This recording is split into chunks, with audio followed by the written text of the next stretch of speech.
Hey y'all, welcome to Hillbilly Garage. Well, recently, I hope y'all watched the video, but we tore down Stroker's motor, the one that we're going to make a 383 out of, and we had some unanswered questions when we got done. Wondering why the number 3 spark plug was oil fouled, why there was more carbon cake on the bottom of the valves for number 3, and we were hoping to find a smoking gun with maybe a broken piston or a stuck ring. A broken ring or a stuck oil ring, and we didn't. We did find a broken ring in number 6, but that doesn't have anything to do with it. So we were a little bit puzzled, but I was talking to a friend of mine, Brian Salter. If y'all have never visited his channel, Salter Racing Engines, you really need to go check that out because he's a super sharp guy and he knows a whole lot about these things. But we were talking, and after he'd watched the video and going over some possibilities, and he suggested that I ring the pistons like a bell, upside down. And I hope y'all can hear this, because if you swing it from skirt to skirt, if you'll notice, these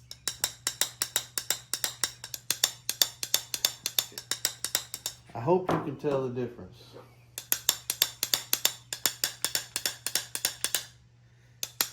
This is like a kind of a deeper or a lower tone, and this one is a little bit higher pitch. And the one that's making the more noise is number 3. And I went through and I checked them against some pistons I got out of another motor, but they're not the same exact style. But you check all the other ones, and one sounds a little bit different as well. We think that we have this very similar problem with one that we found in number 3, and I'm really hoping that we can get an angle in the light for you guys to see this. The lighting over here was pretty good. And if you follow this arrow that I got drawn in the gold color right here, I think y'all can see what we got going on. It shows the best right here in this smoother spot in the dish. Y'all see that? Yeah, it runs all the way over here, steps up through the smooth spot, and runs on across. This piston is cracked. Show them again. Wait, let me see if I can find it. There. Yeah. You can see it on the edge there. Yep, right there. But you can see the line. You can see it comes all the way across. But this could look like a scratch across the rib part, but across this smoother part you can see the line comes over, it takes a little bit of an angle, and then it comes on across. But Brian was right. This makes a little bit different tone when you swing it skirt to skirt, a little bit higher pitched. And number 3 was the one for the unexplained oil. So when piston warms up, that crack can open up. But then also, after cleaning on them a little bit, I also noticed that there are some pretty heavy marks on this part above the ring. And you can feel all that with your finger, and there's vertical, they even come over to here. There's vertical scratches all the way around there. I hope y'all y'all can see this. I'm trying to go slow. And they get real heavy right here. And I can feel that dragging on my screwdriver. This is probably a blemish from I don't know what, but the scratches continue all the way around. And you can see that the skirt... Keep turning it for a minute. Keep turning it like you This were. way? No, This way? That is so... Right there. Turn it back These this look way. like... these could be scratches. But, I mean, See that? I see what you're talking about. That could be a crack, maybe.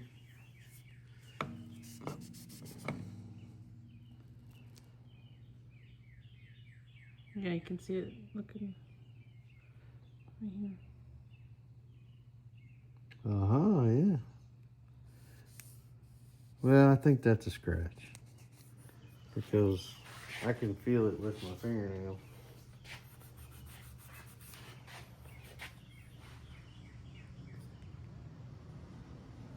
But this is where our other crack is. Turn it face up. Let me try to look down on it. Right here. This is the crack that we've found. And it comes over to here. And then what B is spotted is here. So it's in the same general area, but I can't tell. I think that's a scratch. But still. There is very odd wear pattern all the way around this side above the ring land. The gouging in the skirt is real inconsistent. It's kind of, it's just not a bunch of grooves. It's like all over the place. And something more interesting is because my buddy Kevin asked me about the unusual scratches in the cylinder bore. So I got the micrometer out and I got the measurement off of the piston skirts. And as we expect, all of the cylinders have let me step through there. You're gonna have to be here with me. All of them have some pretty good taper. The top of this cylinder, you can see we're looking at like 9.5 thousandths or 9 of over up at right at the top of where the ring went, or when the ring travel is. And then we go halfway down the cylinder and we're down to about 5.25. Bottom of the cylinder, we're about 5. And they're all like that. Up here where the ring groove is, we're 8.5 to 9. Actually, that one's more about 7.5. But then you go down to the middle, and it drops down to about 5. And over here, number 3, where those unusual scratches are, you can see where the rings stop. We're about 10 thousandths. Then we go down here to where the unusual wear is, and it drops back to 6. And then we go to the bottom of the cylinder, and it's back up to 7.5. So yeah, there's some serious hourglass going on in this one. And they all have pretty significant ring ridge, which, you know, we'd expect. A lot of miles on carbureted motor, but it's it's just interesting how much difference there is from up here where the ring ridge is to down in the middle of the cylinder where the unusual swirl marks are, and the additional marks, witness marks on that piston, the one that we found a crack in. So, is there a crack in number 1? it's very possible. It sounds different. Now do number 3 again and do one of the ones that's not cracked. Because it sounds to me like the one that has the crack has got a little bit higher pitch than the other one.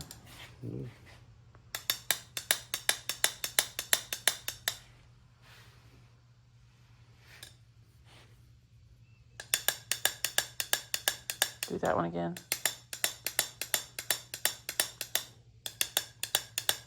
Is this one number 3? It is number 3. And again, I think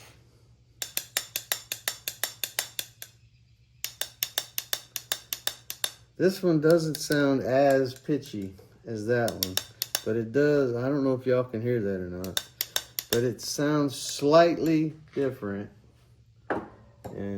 But we looked this one over and we're not really getting a good visual of crack in this one. Possibly here, but I can't tell if that's a scratch. It looks maybe like a crack. But does it continue down?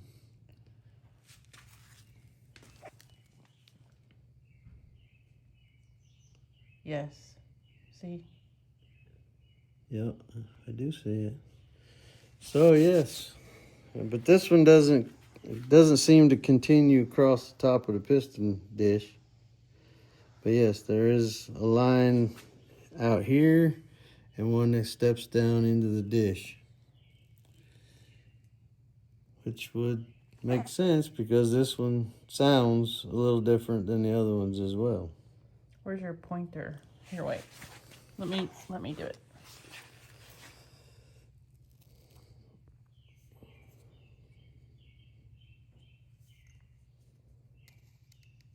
Right there, you can see. Yep. It comes right here. Yep, I can see the top part. And then if you move the camera this way, you can see right here. Yep. That's a crack. One didn't show any like excessive oil fouling or anything like that, but when we were ringing them like a bell, like Brian suggested, I noticed that one sounds a little. I hope y'all can hear that. I really do. We're not sure how it's going to come across on your TVs and your phones, but there is a different pitch to 3, definitely. 1 is very similar to 3, and the other ones are more of a lower tone thud. Yeah, do them one more time. And the other ones are almost ringy.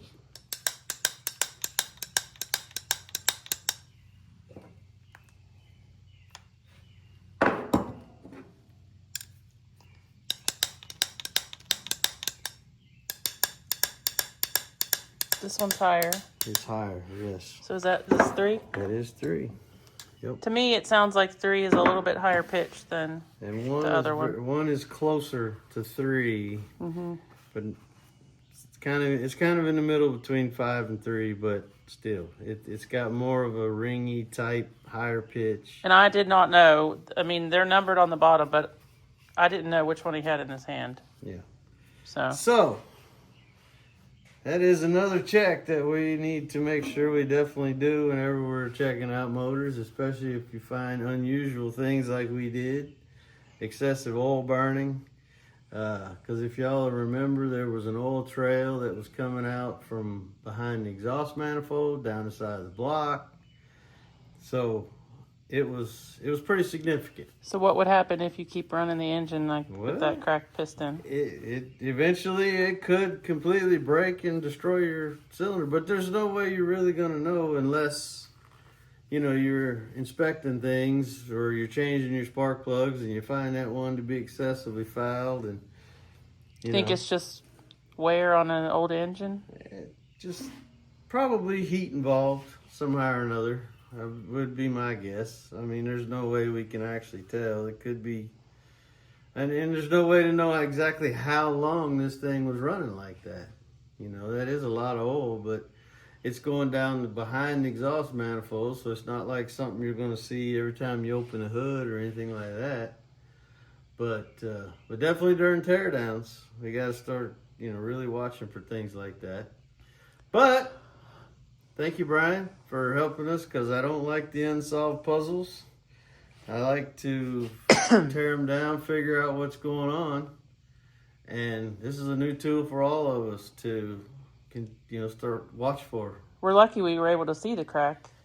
Yeah, because if we wouldn't have found this, we're not reusing these parts in that motor, so it wouldn't have mattered. And I don't have a motor to put them in. But what if I were to keep them and try to run them, and then we put a cracked piston, and then we've got an oil burning issue? And what we did to show the crack is we actually poured baby powder on it. Yeah. It actually worked pretty good. We did, yeah. Because you clean the baby powder off and it sticks in the crack. Yeah, we sprinkled a little powder on it and then blew away the excess, and it followed the line. So that was an interesting science experiment. But we want to thank each and every one of you. We want to thank everyone who has joined the family. We are officially over 1,000 subscribers. Woo! Yay! I think the last number was 1,013. I think it was 1,013. But we asked you to go to hillbillygarage1215.biz, get you a t-shirt. Check out the Hemi cam bearing tools that I've got. I have made a couple of Hemi cam bearing tools in case anyone is interested in one of those for your toolbox to go with your cam bearing set, working on your Hemi cam bearings. But yes, this 305. Jeez. Yes, everyone, it is a 305. I'm not trying to sell it as anything else. But it'd make a great little hot rod motor for a small truck, or it would... Look at that bronze. It's awful pretty. It'd look really good in a smash-up derby car. You know, with some derby headers sticking off of it. It'd be great. But all right. Y'all have a super great evening, and thanks for visiting with us. Like and subscribe. We'll see y'all. Bye.